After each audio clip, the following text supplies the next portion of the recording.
Kami akan menyajikan kisah hijrah inspiratif dan kali ini ada kisah dari Peggy Melati Sukma yang memiliki karir cemerlang di dunia hiburan namun ternyata tidak memberikan ketenangan batin baginya.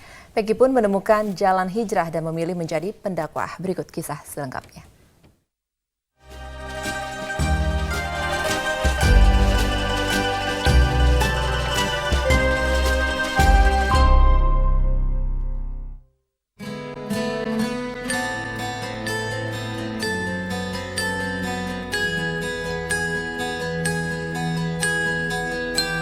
Jadi hampir selama 21 tahun saya berkiprah baik di depan layar maupun di belakang layar di dunia hiburan Indonesia. Sekaligus terlibat di beberapa jaringan usaha besar di Indonesia untuk mengerjakan berbagai macam proyek-proyek. Saya juga seorang penggiat sosial karena saya mengelola yayasan pribadi saya. Insya Allah saya mengelola 3 yayasan pribadi saya yang bidangnya berbeda-beda. Dan sebetulnya aktivitas inilah, keseluruhan aktivitas ini yang kemudian juga membawa saya pada kesempatan banyak sekali mewakili negara di berbagai macam bidang, menjadi duta berbagai macam kementerian dan lembaga-lembaga internasional. 21 tahun saya mengejar peringkat keduniaan, saya mengejar ilmu keduniaan dengan begitu luar biasanya, tetapi apakah tingkat keimanan saya terus menanjak atau turun?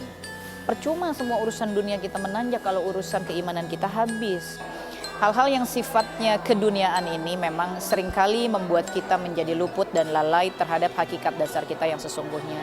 Padahal di dalam Islam kita selalu diingatkan, man arafa nafsahu faqad arafa rabbahu.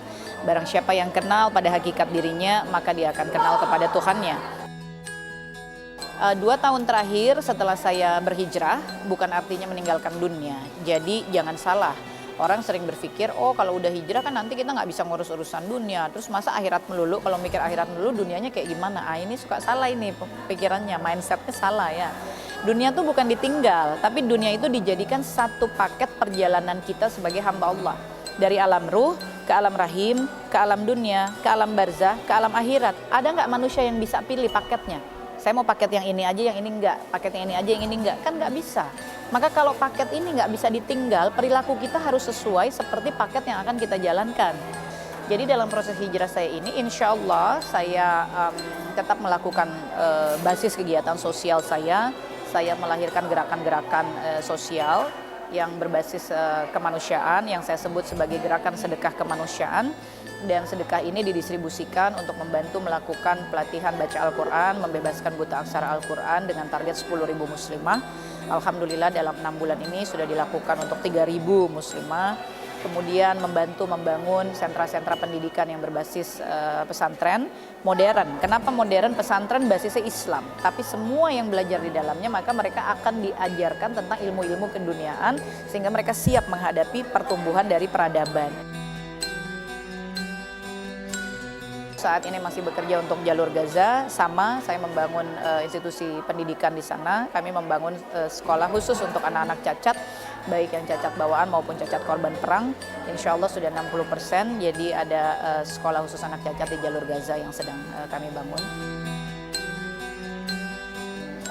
18 bulan terakhir ini saya harus bersafari dakwah ke 23 negara di seluruh dunia. Dari mulai Asia Tenggara, Asia, Afrika, Timur Tengah, Amerika, Australia, kemudian Asia Timur, Eropa. Jadi dengan total jumlah sekitar 23 negara di hampir setiap benua di seluruh dunia, termasuk Indonesia. Di Indonesia sendiri ada hampir 200 kota yang saya harus jalani. Dan ini tentu semuanya nggak mungkin terjadi kalau bukan atas izin Allah. Sebab ini terjadi hanya dalam waktu 18 bulan, hanya dalam waktu 2 tahun ketika saya sedang mulai berhijrah. Semuanya izin Allah. Segala yang baik di sisi Allah hanya bisa dicapai dengan ketaatan. Maka taatlah kepada Allah Ta'ala. Bagian dari taat adalah bertaubat, sebab taubat adalah pintu untuk berhijrah. Harus balik diri lagi.